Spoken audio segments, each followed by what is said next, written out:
కదా. నా పేరు కర్ర ఆదినారాయణ. మాది కాకినాడ జగన్నాథపురం ఏటుమాగ. నేను ఒక దివ్యాంగుని, జనసేన పార్టీ నాయకుడిని, స్పెషల్ మ్యాన్ క్రిస్టియన్స్, అలాగే జనసేన నాయకుడిని, ఈ యొక్క వికలాంగుల ప్రెసిడెంట్ని. ఇక్కడ చూడండి, భారత గ్యాస్ దగ్గర ఫ్రీ బండ్లు పెట్టారు.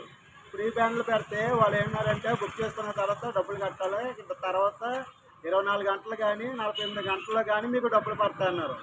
పడతాయన్నట్టు మాకు గ్యాస్ బుక్ చేస్తాం, గ్యాస్ వచ్చేసింది, 4-5 రోజులు అయ్యింది, డబ్బులు పడలే. సార్ డబ్బులు పడలేదని ఇక్కడికి వచ్చి గ్యాస్ ఏజెన్సీ వస్తే, ఇక్కడ గ్యాస్ కంపెనీ కాడికి వస్తే, భారత గ్యాస్ కంపెనీ కాడికి వస్తే వీళ్ళు ఏమంటున్నారంటే, ఈకేవైసీ అవ్వలేదు, మీ పైకి